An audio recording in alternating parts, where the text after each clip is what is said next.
Hey guys, welcome back to Brad's Repair. I am Brad. I just want to hop on here and talk a little bit about a video that I recently posted.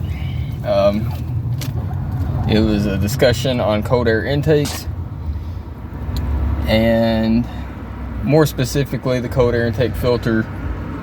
And I kind of went back and watched that video. I don't think I was too clear on that video. I think I kind of made that a little bit too long and maybe not as in depth of the way I should have. So with that being said, let's talk about cold air intake filters. There are several different types, different designs.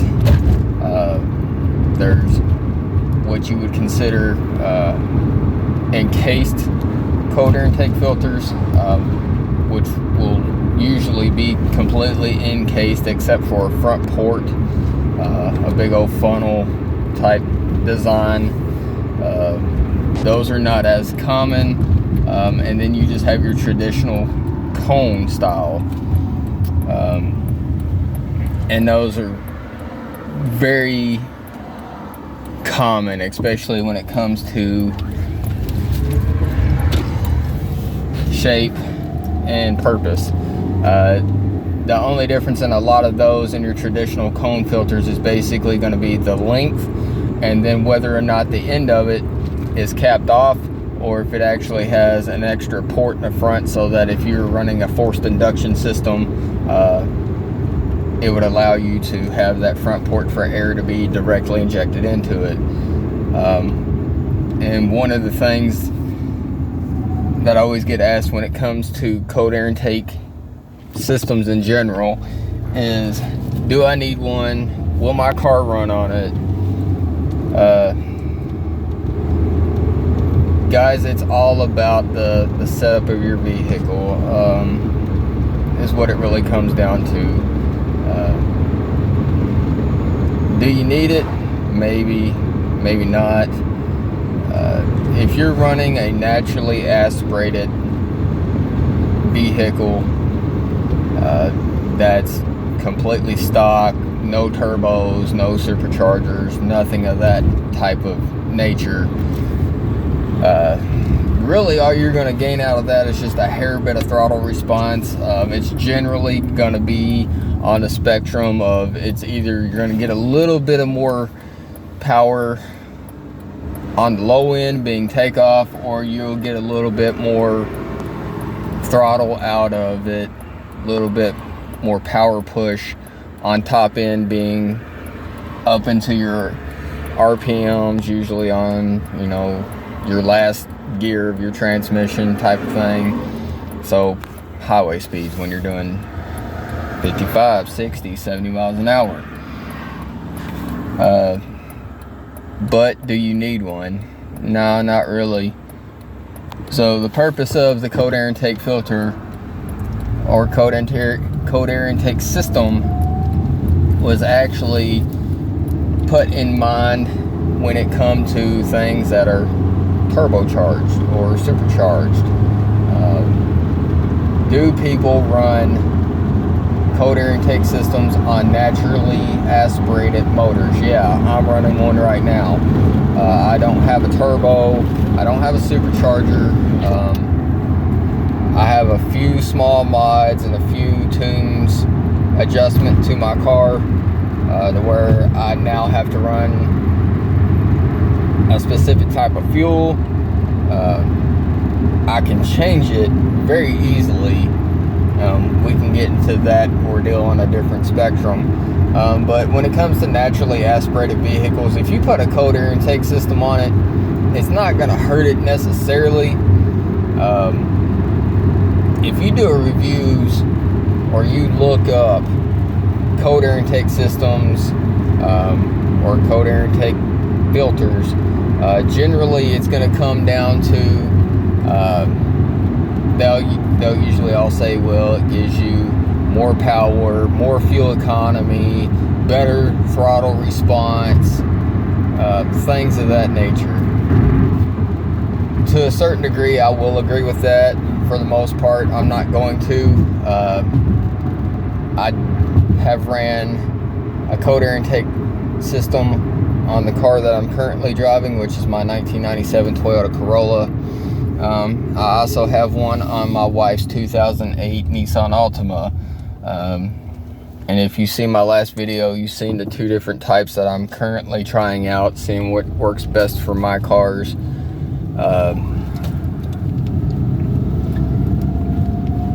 They do give you better airflow because they're not encased into a box. Granted, yes, they do make cold air intake boxes to kind of seal them off, to prevent from heat getting to them or the hot air from your engine bay. I currently do not run that. Mine is more of an open system with a heat shield, which, like I said, if you've seen my last video, you've seen how it's set up. If you have a fully encased one, like it's on my wife's car, you really don't need a heat shield or an air box for that per se. The benefit of replacing it with a factory air box is that it's less restrictive. Air systems from the factory are generally really restrictive. We can go over that at some point, kind of show you the differences between them. But as you've seen, like on my car, my 97 Corolla, it's basically either an aluminum tube, or a metal tube, or a carbon fiber tube, or I've even seen plastic tubes. But it's just a straight shot and then into your filter. You don't have silencer canisters or any of this other stuff that you do not need for an air system. So I guess on the pro side of it is it makes it less restrictive. It will give you a little bit better throttle response, like I said, either on the low end being takeoff or the bottom end, or on the top end being highway speeds.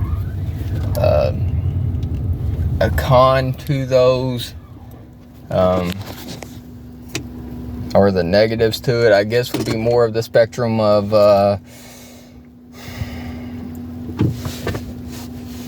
when those things first came out, they weren't really cheap. Now they're a little bit more cheaper. I think I have an entire $50-$60 into my setup, which we've seen before. But they don't do everything that they claim. They definitely don't always give you better throttle response. They definitely don't always give you better fuel economy. As a matter of fact, I've been running cold air intake systems for 10 plus years off and on. I have yet to see anything as far as fuel economy goes. It's not much of an improvement, but then again, it also based on what type of car you have, what type of fuel you're running, and a whole lot of factors based on what car and what type of system, what type of engine. I mean, if you're running a V8 Ford Mustang or a V8 Camaro and you think putting a cold air intake system on your car is going to give you more fuel economy, no. More often than not, it will actually drop your fuel economy. And why I say that is because more often than not, you'll get a cool little whistle out of them. They make a really nice throaty sound on most cars. And people like to hear that. So more often than not, to hear that, especially like in my car, you kind of have to hit that throttle almost to the floorboard. So to get that nice throaty sound out of it, you're pretty much burning a lot of fuel to get that sound. But as I said, they're really more beneficial to turboed cars or superchargers. They're not really that beneficial to naturally aspirated vehicles. Another pro to these though, unlike your factory air system, you can buy one of these cold air intake systems. Like on my car, I got mine off of Amazon. Amazon, you can get them at Amazon. You can get them at any local parts house, eBay. There's a lot of companies out there that make them now, specifically for your car, so you don't have to chop and modify and twist and cut and make all types of weird bends. Usually they'll come with them specifically designed for your car already, because chances are somebody's already has one put on their car that's pretty much like your car. There's not a lot of specialty cars out there anymore like there was. Everybody generally has, if you have it, somebody else has it. That's it. So over, the course of 20-30 years since these things have really taken off, somebody has already made one for your car. I guess not important, but I guess another slight pro to it, if you're into customizing your car and you've done all these pretty colors and wraps and all this on your car, chances are they have a cold air intake filter that will match your color design. These things range from pure white, blue, red, pink, green, ones that have like a carbon fibery design, like on my car. But also, they're relatively inexpensive nowadays, and unlike your factory systems where you may go to a parts house and you change one every, say, 10,000 miles. Well, depending on what brand you go with, you're going to be in a range of, we'll just say, for argument's sake, we'll say in the neighborhood of $15 up to $50, $60, depending on what type of filter you have and what type of brand you go with. And that's for a factory replacement air filter. To where the cold air intake filters, they have two different types. They have a dry version and they have a wet version. The differences between those, the dry, it's literally like it says, it's dry. On the wet ones, they have a filter oil that go on those. That's generally more like K&N type stuff. I have owned both, but with either one of those, maintenance is relatively easy, and you don't have to run it for 10,000 miles and then turn around and say, well, let me throw that thing in the trash and let me go down here and spend another $30 at the local parts house to get another one. You can just take that guy. If it's a dry one, you can just simply blow it out with an air hose. If you don't have an air hose, you can still wash it. They are washable and serviceable. And then if you have a dry one like I do, you can just wash it or blow it out, let it dry, stick it back on your car, because you don't want to get water mixed in with your fuel. It creates more problems than you really want to deal with. If you have a wet filter, you wash it or you blow it out, and then, well, with those you kind of have to wash them out because they are wet already, they're oiled. Wash those out, get them as good as you can. I would always recommend blowing it out after you wash it if you have that ability. Let it dry completely, get you the filter oil. You can pick up K&N cleaning kit at any parts house. I think they run about $25, $30. Let them dry, oil them, put them back in your car. You're good for another 10,000 miles, and those will last the life of your car. and I use that term loosely because a lot of people, when they say life of your car, it means for the amount of time that you own it. Because more often than not, if you put it on there and then you get rid of that vehicle, some people are kind of leery and they'll take that thing off and they're going to chuck it in the trash, and then they're going to go buy another one anyway. Or they're going to order a factory airbox system and put it back on that car. But I hope that helped. Like I said, I hope that kind of clarified more of what I was referring to the other day. I had a lot going on. Things were kind of, my brain was all over the place. But I do hope that clarifies it a little bit.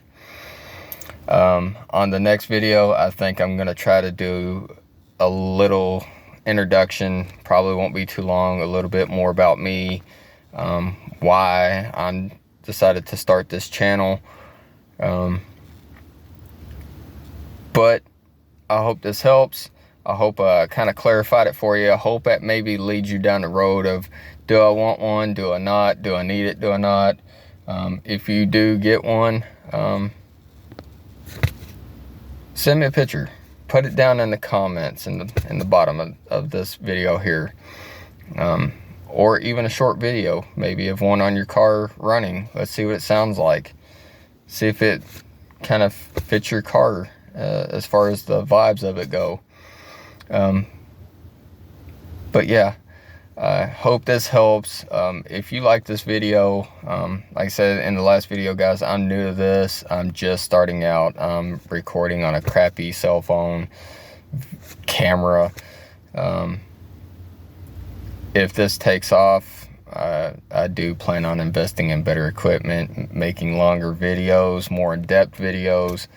But do me a favor, like and subscribe for me, and hopefully we can get these videos out there to the world so that I can at least help. I mean, if I help one person out with a project or a question, then it's worth it to me. But yeah, I hope that helps. You guys have a great day.